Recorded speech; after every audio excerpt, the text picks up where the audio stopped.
My name is Louise Manifold. I'm a visual artist based in Galway, Ireland. I produced this project called Aerial Sparks, which invited 7 different artists from different parts of the world to take some time on surveys that happened on the RV Celtic Explorer, which is a research vessel owned by the Marine Institute in Ireland.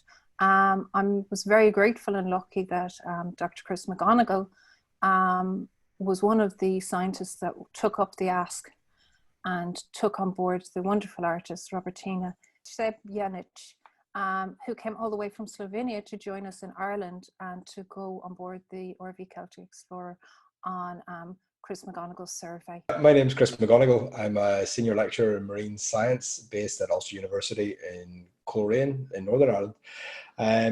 And yeah, I'm a marine ecologist that does quite a lot of work at the interface between marine geophysics and benthic ecology. So using high frequency acoustics to interrogate habitats and organisms that are living in and around the benthos underwater. And yeah, and our cruise, I suppose, or maybe that's more in the next question actually, but yeah, a lot of the work that we do is on research vessels. We also do stuff in the intertidal and the near shore, but we're lucky enough to get occasional opportunities to get out on these state research vessels to be able to interrogate some of the habitats that are in harder to reach areas. And this was part of the cruise that Robertina was out with us on last year. Everybody, I'm really happy to speak with you, Louise and Chris. Sadly not in person, but almost there. So I'm artist working in between of art, science, technology in the field, sometimes described as new media, or it's kind of like hybrid media connection field. I work a lot on ecological kind of topics. I like to explore that. So I was really enthusiastic when I was offered the position on the Celtic Explorer to join into the exploration which Chris was leading. So the survey was called BABAUSH, right? Which is like, well, I'm trying to think what this acronym meant, right? It was Backscatter and Biodiversity of Shelf Sea Habitats. Right? So what we're trying to look at is the way that sound interacts with sediment and organisms and everything that are in and associated with the seabed. We can use the way the sound behaves to tell us something about the material properties that are down there. And the way that organisms interact with the sediment, like by burrowing or growing on top of things, also changes the way that the sound behaves. And something that we're quite interested in from a science point of view is how different frequencies of sound that are used to interrogate these environments can change the inference, the ecological inference about what's going on down there. So our cruise in the main was to look at a range of different habitats that are of priority within the European Habitats Directive, to try and see across a range of contrasting environments how using sound of different frequencies could tell us more about what's living there, really. And from the point that we hope to be able to use the information that we gathered from these surveys to help us refine the way that we monitor habitats in the future so we can manage them more effectively for all kinds of reasons like sustainable development or for conservation or whatever. So it's basically looking at a range of new techniques to try and help us understand the processes and habitats that are acting out on our shelf seas. That's really interesting, I think, because as an art project, the sound was a very central component to this. So yeah. It was, and I suppose, yeah. So I was, how did you feel about having an artist on board then? Yeah, I've thought quite a lot about this over the last couple of days. I mean, it'd been quite far from my mind since our initial conversations, right? But like, I remember there was something about the whole proposal that struck a chord with me. And I remember we talked about this before, is like Luke Clancy's work on Culture File on RTE on Lyric FM. And this, like, I listen to this like regularly, and it's a really interesting segment. And I mean, I don't know, I suppose I was quite open to the suggestion from a number of different perspectives, right? I'd never had an artist on board a survey, but this was the first survey on this vessel where I'd been the chief scientist. So I'd never been in a position necessarily to be able to take advantage or to try and encourage that kind of collaboration. Yeah. But I had very early on, since I started as faculty, I'd engaged with artists previously. Like an example, I brought a technician down from the art college in Belfast as part of Ulster University, try and run an anatomical drawing draftsmanship workshop for our life and health science students. So we wanted to try and, I don't know, engender some sort of sense of response to the stimulus of these organisms and their environments. And one of the most obvious ways to respond to that initially is through observation. And I think the drawing and annotating and sketching is a really strong part of the natural history repertoire, you know? So I like, really and truly, I don't see a massive distinction between art and science in response to these environments. We're all interested in process, and the raw ingredients to everything we're doing is observation. It's just what we do with the observations that are different in terms of how we respond. But I think that at this kind of level, that's a really like a unifying position, is we're all interested, enthusiastic and curious about these phenomena and how they relate to us and how we respond to them, you know? So I didn't see it as bringing an artist on board as much as bringing on another curious mind with a different position, you know? And I found that really valuable, you know? Well, you have a lot of time to talk, and you can't really avoid talking about the ocean because you're kind of surrounded by it. You know, so I think I do think it's very important to like every artist had certain proposals and ideas when they came out, and they all changed. And I think that's kind of an indication of the value of the experience, that things change and that ideas change and then connections are made. Robertina, I was just going to ask you to talk through your experience. You know, firstly, you've been working for a long time with aquatic environments. So that was one of the big reasons that I was fascinated with your work. Kind of survey on this kind of ship was like dream come true, you know. I was like hoping to have this kind of possibility for some years. I was kind of taking part many times because my work is bringing me many times to different marine stations. So, you know, I have been experiencing laboratories, like places and spaces where also scientists are working, where the research is happening. But to be like physically on a boat, and as you said before, you know, you are surrounded with the ocean and you are inside of the ocean also with all these kind of remote sensing tools, which we have been using, you know. For me, the most fun was always when the camera went down, you know, like... You know, and all the crew is coming together and everybody just shots out all the animals which we see, you know. And I really appreciated also the way Chris and his team was also embracing me into their daily routine. I was like daily present or the daily briefings, you know, so I was kind of informed what is happening. We saw and found like some really interesting shells, the phlegm shells and stuff like that. So it was really good for me also to be actively being involved without having any agenda from the beginning, which was for me also very relaxing, because I have to say that many times, you know, in this kind of complex projects, of course, it's very important to have like exact plan, but on the other hand, it was like very luxury to be on a boat, observe, be just like infiltrated into what is happening around me and then react to that, you know. So this kind of ways I didn't do for some while. So honestly, I was like first 3 days a bit confused on the boat, because mostly I come to the labs. So then I have to prepare lots of stuff. I come to the labs, I do the stuff, and then I go, you know. So it's like I was having like, on one hand, being super excited about it. On the other hand, I was a bit confused how to deal with this kind of like the other way around.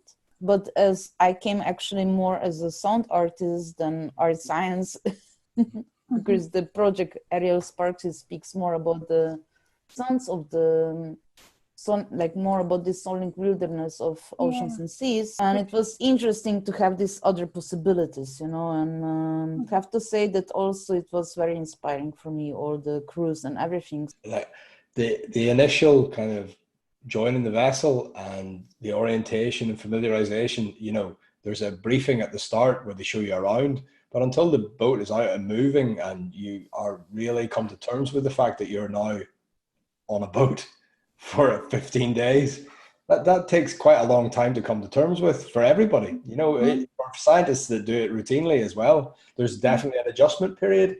And just like the same as, I'm trying to think of an analogy for this, but whenever it's coming towards the end of the cruise, you know, there's a kind of a period of adjustment and like a mourning that you'll go through, like when it's coming to an end, like anything that's discrete, you know.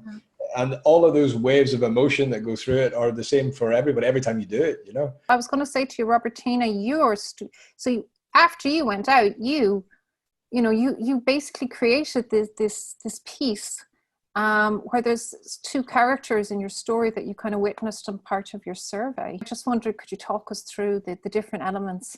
On the survey, for me, it started to be question, you know, like what and why and what should be my storyline, how to enter the project, you know. And then I think, Chris, you first saw the sunfish, basking shark, when he was just floating by cameras, which haven't been on. But sometimes that's good, you know, because then it stays this kind of almost legend, you know, of the basking shark who passed the boat. But then 2 days later, we started to see them. And then later on, there was so many, like, it was like daily visits or, you know, we have been in their waters. So I managed to see them on daily basis. And for me, it was just like fascinating. I never saw basking sharks live, you know, like just floating very peacefully in their own tempo next to the boats. And then I just started to speak a lot about, you know, because this is the species which is quite high up, you know, you see their fins out and, you know, their tails. And it's just like, it's not so hard to observe them from the boat. You know, you don't need like special equipment to see them. They're just like passing. Pretty big. And they're pretty big, so they're very present, you know. And they're also, you know, like then I started to speak more with all the scientists on the boat and so on. So everybody had some story about basking sharks or some connection or, you know. Then I realized, okay, and then I went to read a bit more and I found out about this kind of different uses of the same animal, in the sense of like, no, the basking sharks is the animal which is like attracting lots of people to come to the shores to just observe, and it's kind of like having this empathy with them, you know. So people love to see them. They feel kind of like it's amazing to have this experience with something so big and living. And then in 18th or 19th century, they have been like catched and hunted down a lot because of their economic reasons, you know, because it was the animal which gave the light into the houses, you know, from their oils, and it was used in different parts, of course, because it was needed at that time. So it's just like no, it's just in parts of Donegal like that, they were still harvested commercially until relatively recently, you know, in the 20th century certainly. So that's why it's also interesting to look into this, you know, like how these kind of relationships for this kind of giant fish is changing and why. And what are the reasonings behind it? And then also through ecological point of view, these kind of migratory species are very important also because they are, in general, what I think is also where I saw the connection between the migration species and then, you know, when we started to find these phlegm shells, that whole team was like super excited about it, you know, and it was like, oh my God, we found something which is very much on endangered lists also. Not in all parts of Ireland, but in UK waters and in Northern Ireland waters is already listed. And I think Chris and your team wants to put this also up as an issue also for the waters where we have been finding them. And it's just interesting to see that like there's like this really tiny phlegm shell, which has this amazing capacity that is building the coral reefs around it, you know. The reefs are just like built up because they're sticky. The byssus, where they kind of bind together like the mussels do, you know, on Yeah. the rocks. So it's very interesting to see this, you know, this kind of like huge animal, which is, and you know, the flame shells are quite dependent on everything what flows down from the plankton and so on, and also fertilization of the lands, especially in the seabed areas. It's getting lots of nutritious, so it's kind of like, it's a very interesting circle. So that's why I was thinking it's interesting to speak about something super tiny but very present, in the sense of like it's not migratory species, it's like present there in that point and it's very needed. And then this kind of giant fish, which they are just like coming and going, and it's lots of mystery about them still, you know. They're very associated with Ireland and the west of Ireland. There's a huge amount of heritage and mythology around them. And I think actually it's also really interesting that you're working with something really small, because I'm always fascinated about really small creatures that live in these really extreme environments. If you could see animals or species or creatures exist in certain habitats and almost apply it in a philosophical sense to things. Absolutely, without even the physical intervention, you know, it's very hard to be a benign presence in these environments. Very hard indeed. And I mean, there's work that we have ongoing that's very much in this space. I think, Robertina, in terms of your work, because you're actually going to work with some sean-nós singers. Yeah, which I'm very, very enthusiastic about, because, you know, it's like, it was the way, you know, I was trying to find a way how to present this kind of story with the voice, which is near you know, I'm not from Ireland and I don't want to romanticize it, you know, on one hand. And then on the other hand, you know, it's good to have the voice which is near to the experience I had when I was there. There are a couple of things that really occurred to me there just when we were speaking. One was, I don't know if you're familiar, because I didn't know about the sean-nós angle since we were talking last, but have you ever heard the works, you know, Sean Davy, the composer? Yeah, so like Sean Davy's work about like the Brendan Voyage or Granuaile or any of these things where mythologies represented in classical assemblages of music, but with traditional voice and instrumentation, is really, really amazing response to some of these similar sorts of things, you know? Yeah. But I wonder about ways that sean-nós might be integrated within that sort of a framework. I don't know. There's also something about the tonality, because, you know, I'm coming from the flatland, I'm coming from Pannonia in Prekmurje in my, so there is also lots of this kind of like way of singing where you sing your it's mostly related to some more tragic stories or sad stories, or, you know, just like this, but it's just like it has something with this kind of horizons, you know. Like it's not the same with the ocean, of course, but it has some similarities. I kind of found some, so that was my reasoning also why I was like curious. And also, you know, it's like if the animals are, especially like basking shark, is so much connected with folklore and mythologies and with these days also, so it was kind of unavoidable to go into that kind of angles. It's interesting when you're talking about myth, Chris, as well, is you know, I think in a lot of your research before, though, have you ever kind of touched on the idea of how science can learn through even just understanding folklore a little bit, or does that sound really off the wall? No, you know, it doesn't actually, in a strange way. I mean, like I'm involved in another project at the minute, which is in East Africa. It's to do with basically traditional ecological knowledge in East Africa and how science can, say, not benefit, but how it can understand and incorporate the value of folk knowledge in indigenous communities. That's work that's funded by the Global Challenges Research Fund through the Arts and Heritage Research Council in the UK. But it's looking at the ecology of sacred areas, basically, how traditional knowledge forms a kind of precursor to marine protected areas through cultural exclusions.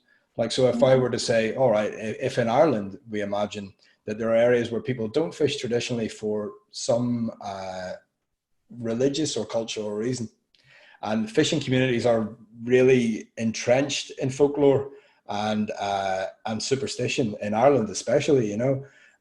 But in East Africa, there are lots of Islamic fishing traditions where there's many complex and controls on people's behavior through industry, but for cultural reasons. And obviously, if there's restrictions on their activities, then there are unintended benefits, like from a Western science point of view. But what we want to see is like how much value there is in the folk memory and traditional area-based management, and how these things play out. So we have ongoing work in that area at the minute in East Africa, just not in Ireland, you know. Folk memory is really interesting. And the idea of, I suppose, preservation from a background of, like, I think Ireland's quite a superstitious country. The work in East Africa, the thing that's really interesting is that a lot of the traditional, I mean, much the same thing has happened in Ireland. I suppose there's been a real degradation of traditional ways of living. You know, over the course of whatever, the last couple of generations. But certainly there's lots of expansion of industry and developing blue economy in areas in East Africa where some of these really remote fishing villages have really, in much the same way we have in areas in Ireland, like maintained like kind of a strong sense of cultural identity. And that's really vulnerable at the minute, you know, through changes and development, you know. So trying to understand that and recognize the inherent value of it is a really important thing, whether you're in Ireland or East Africa, you know. That I suppose it would make sense that, I mean, a lot of mythologies have their origins in terms of trying to make sense of natural phenomena that, you know, that are like previously inexplicable, you know. And as science, I suppose, and our understanding of these processes and systems develops, so we can rationalize it more, which it doesn't denigrate the idea of mythology. I mean, it works as a complement to understand how it's come about, you know.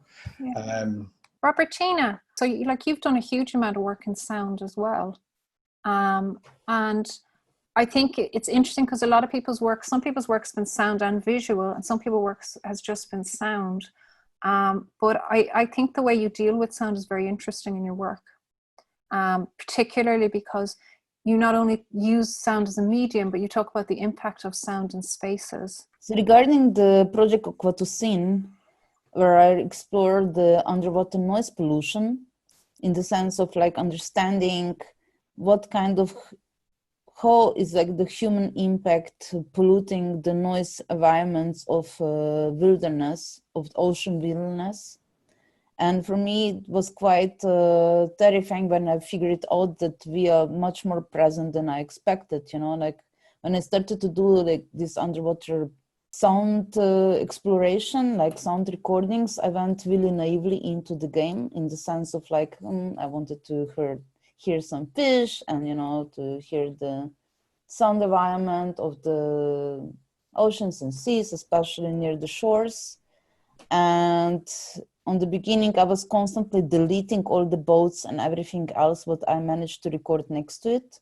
And then after some while, and with debate with few other people, like with Annick Bureau and some other people, which they're helping me sometimes to think my art, I realized that, you know, maybe I should just embrace that, you know, and this is the part of the field recording, you know, you go somewhere, you put the hydrophone into the water and you record what is there, you know.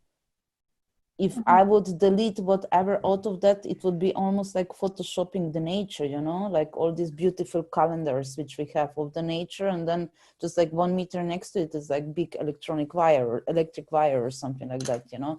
So this is many times done also with the underwater sounds, because I think mostly when you say underwater sounds to people, and it happens also to me many times when I present that project, is that people expect me to play dolphins and whales, you know, and, you know, this is what they are used to, and waves, you know. And I'm like, yes, that's part of that also, of course. but prior that, you will hear mostly boats and little vessels, or like other stuff which is like imprinting. And because of the fluidity of the water and the density and different kind of parameters and materiality, the sound is even much more wider and more present in the oceans and seas, 5 to 7 times stronger than in air. It's like I think everybody experienced that when the fog is like really down, you hear much more than in the dry days, or the days where it's like super sunny. So and this like 5 times to 7 times more is happening than in the oceans and seas. And just like I started from curiosity, and it just like developed into the project. So wherever I go, especially when I'm near or on or in different seas or oceans, I try to have this kind of temporary recordings, I call them.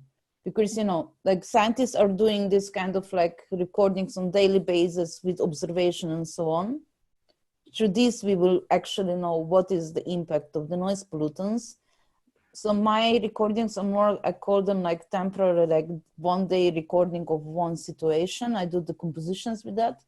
And when I present that projects, like always when I do performances / concerts, I always like to invite also to speak with me for the discussion, like local scientists or bioacousticians or people which they're actively working on that on daily basis. So because I think it's always good to share the platforms in the sense of like in our artistic bubble, we get like some particular public, and it's really good to expose them also the other way of the thinking, so when I speak about the project, it's still from a more poetic point of view than when somebody who is like working on this on daily basis, So I try to navigate this to be more exact in presenting also the context to other public audience or somebody who would like to experience that.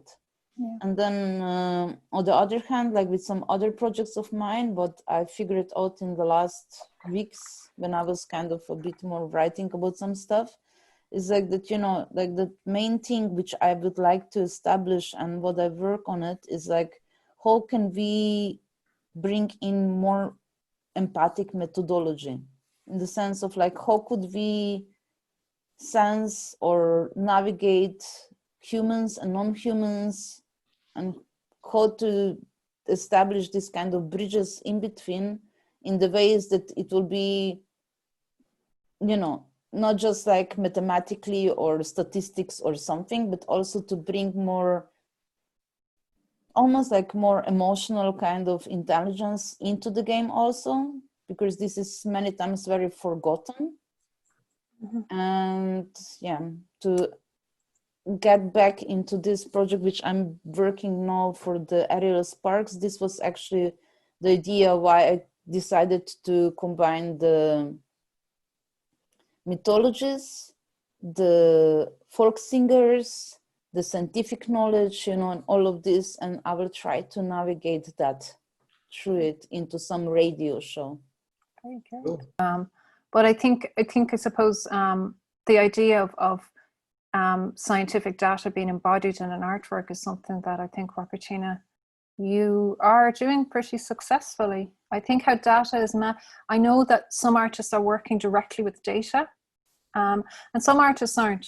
And I think it's quite nice because it seems to fit quite well for some artists' work, and then for others they've just moved into different ways, but it's nice that it's just happened. That's an interesting space, right enough, but I think that it comes down to, this idea of the potential for manipulation and falsification and retraction and all these kinds of things that go on with like artistic license kind of in science or vice versa. It's definitely contentious, I think there's definitely a very strong case to be made about, and I remember reading about this, is like Edward Tuft's work on quantitative or effective visualization of quantitative data, as a means for scientific communication, as a vehicle you know, because like informative graphics and in a way that makes sense of a complex pattern in the most readily accessible way to people is a really important part of science. And actually, very few, like historically, most scientists would have kind of passed this stuff off through a drawing office, you know, and they would have had a team or access to graphic designers or artists or illustrators that were on board in their departments. But the way that things have been restructured over the years, and with the democratization of creating that kind of content, most scientists are now have to develop some indigenous capacity to do that themselves. And I think that everyone that works in active research at the minute has a hand in that somehow, you know. Yeah. But in a way, you know, you need to have the ability to do all of those things to some extent. But absolutely, how you can communicate, if you're only communicating with other scientists, you know, that you're not doing your job properly, you know. You need to be engaging with the public, with stakeholders, with artists, with other creatives, you know, and thinking about ways that we can bring more people to get behind a cause. You know, I suppose we're on the last leg of Aerial Sparks now, which is turning out to be a very long leg. You know, I was quite grateful that we were working with media that could be transferable. So in some ways, I think one of the things I do think, though, which is unfortunate, is going forward, the likelihood of a project like this happening on a marine research vessel is unlikely for the coming future. Just to ask you, would you welcome a similar type residency? Yeah, oh, absolutely, absolutely. I mean, I've got a couple of ideas for things that are even worth talking about now. One of which actually Robertina, and again, this is because the last time we had a kind of lengthy conversation was when we were on the boat, you know, so as continuing as if like from where we left off.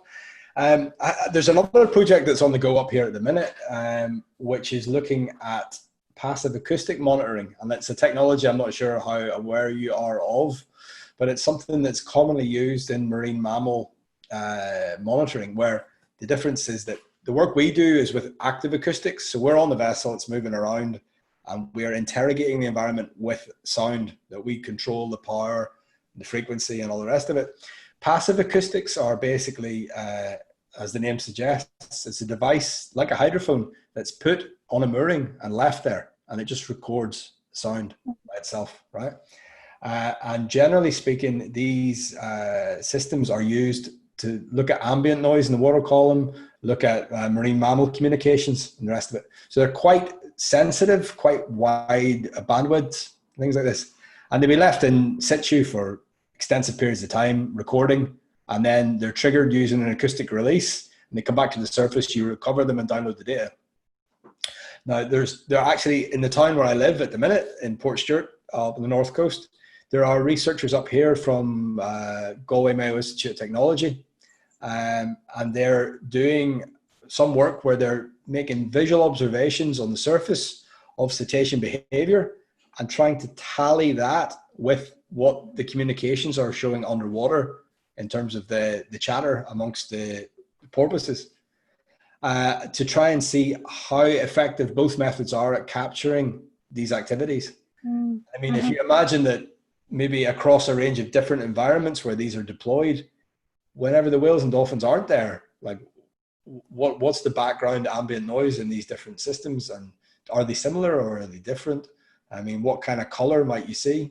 You know, like I remember I was at a workshop for the Global Challenges work in East Africa. I was at a workshop in Maputo in Mozambique at the Eduardo Mondale University, and there were artists at this workshop basically trying to create synergies between the different research disciplines. And there was a guy there, I can't remember his name now, but he was telling me about differences in the soundscape underwater on different parts of the island that you could hear with the human ear when you're in the water, you know. And you know that there are some bioeroding species like parrotfish, and I've heard this myself, you can hear them underwater, like munching away at the corals and things like this. So on different parts of the island, around, I'm trying to think, which was the Ilha de Mozambique, you could hear different kinds of seascapes. One thing I were thinking about there was about the basking sharks, right? And this is really important concept that relates to the work we're doing as well, but it's about boundaries, right? Boundaries in terms of transnational jurisdictions and degrees of protection afforded to resources on either sides of a border, right? But so borders are a terrestrial thing, right? But there's also a marine border between the two countries, right? And then this is very contentious at the minute politically about access, right? But there are also natural boundaries in the marine environment. And for marine organisms, the boundaries are attractive, right? The boundaries between water masses, like a front, you know, in weather, when you have a front comes through, you know, like a cold front to a warm front. And you, generally speaking, in the marine environment where you have fronts, these are really active areas for feeding, where the occupants of either kind of water mass come together for potential feeding opportunities and things like that. And there is, between the west coast of Scotland and the north coast of Ireland, there's a boundary there between the Shelf Sea waters of the Malin Hebrides Sea and the Irish Sea, which is in between Ireland and Scotland, right? Or Ireland and England and Wales, right? And basically where these two water masses meet, it's called the Islay Front, Islay, like the Scottish island. And this is a really strong physical boundary between these two water masses. And seasonally, there's a lot of activity there, which is exactly why the basking sharks are there. And then they hang about in that area. And then in the wintertime, then they disappear, right? And there's very poor understanding as to where they go. But it just strikes me that these are all issues to do with space and boundaries. From our perspective, we're interested in how the protection afforded to something can be different across a very small space for an organism that doesn't move. But for an organism that does move, it can move seamlessly between these different areas of protection. You know, just so like if you think about whales that might be, whales and dolphins that are migratory and might be very heavily protected in New Zealand or Australian waters, and then in their migratory paths they might move through into areas where they could be vulnerable to harvest, you know, depending on different national programs and the through the moratorium on whaling. So do you know what I mean? It's like mobile species are interesting because they move through jurisdictions. Sessile species don't move, but their larvae move. So they release their propagules into the water and then they are moved by currents. So movement is an important thing, and space and these jurisdictions, I don't know. There's lots of stuff there to work with. There is. You know? And I think these things come into play a lot when they talk about, they connect a lot often, I think, culturally in Ireland, when you think about migration and movement. And, you know, that's the migration flow from the west of Ireland particularly. Is something that I think is quite interesting when you see it, when you see it obviously occurring naturally and animals migrating, but so much has been written, I suppose, in a way that kind of makes that kind of sense of how people leave spaces too, maybe for economic reasons. And I always feel that rings quite clearly in the west of Ireland. And then this is where I suppose you don't run into the risk of the romanticization of some of these things about the West. Is that it's vulnerable, right? It's vulnerable to gentrification and to development and to a lack of regulation around planning. And these are things that we're seeing the impact of up here. Certainly in the West, the Wild Atlantic Way, I mean, I'm sure that there are really big impacts with that opening up, you know, and how that's managed in the future. So like by modifying the infrastructure around that is the real risk that the natural capital and the value of these systems becomes negatively affected. Is a really difficult balance, you know.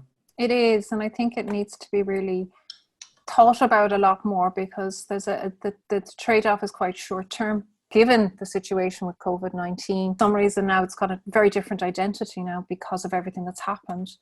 And but do you think, Robertina, in your opinion, that this has changed stuff quite a lot in terms of the shape of this project. Definitely it's changed, you know, like I had this, you know, we spoke last year that I will come in April, May, maybe back to Ireland to manage to visit Chris in the lab also at university, and also the other colleagues, which they have been also on the boat, because we wanted to do some more water analysis and, you know, like DNA analysis, and, you know, there was like some other plans also next to it. So I readapted it into the possibilities that it's possible to do it also on remote without sacrificing the project, but, you know, to add it to it, you know, because then when I was rethinking how to navigate the project now that it's like COVID and it's hard to travel in between and how to navigate that.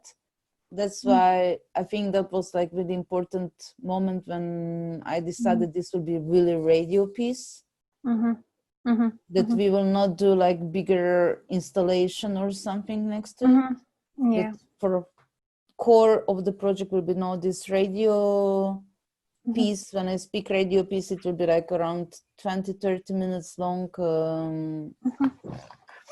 combination of storytelling and folk singing, you know.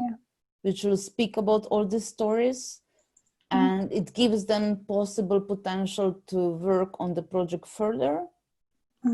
But also it can be done like this, you know, so it doesn't need to. So I was trying to think how I can navigate that, being here in Slovenia and just working with everybody on remote, you know. I know. That it will make also sense, that it will not just like force to do something which was planned before. I know. And I think it's also good to just sometimes to readjust to the situation.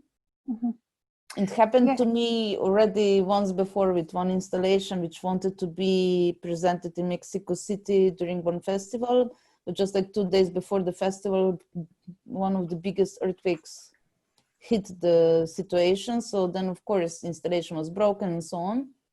And I decided that no, I will not do the same thing. I decided, okay, let's think further, you know. So also within of thinking what aerial sparks in core it was when Louise, you invited me, and what is the core of the project is actually these radio waves, you know, to bring this kind of stories into these other waves. Well, this is the thing. I think it's interesting because everybody's had to change, you know, modify. And I think it's important. It makes it more valuable because then it becomes kind of a signifier to the times we're living in. I think like there's no doubt about it. I mean, you'll have had a really interesting response to the experience, Robertina, but if you can imagine what that might be like, even if you were to come back and do it again now, being brought familiar with everything, familiar with the in terms of what's possible, what could be achieved, it would change completely the way that you might respond to it, you know. Absolutely. Definitely, it's like changing that, you know. I was also like super interested into this, you know, like what I learned on the boat also about the physics of the sea. Chris, when we spoke about this, you know, like how the ocean, you know, that sometimes we forget that ocean is not just like one body of water, exactly what you have been saying before, how they are mixing. And it's not only what we see from above, how they're mixing, but how they're also mixing on different levels inside. Because, you know, you think about that idea as well, is memory, right? So the environmental DNA that is residual in the water is like a memory, right? The memory of things that have been in the water. Memory capsules, You know, that's a really nice way of thinking about it. We're looking for fragments or traces of the memory, like forensics of the water, you know. And that work is still ongoing. And not just things that are in the water, but also organisms that filter the water contain like an historic kind of record of what has been in the water that they have filtered. So it's really interesting stuff, you know.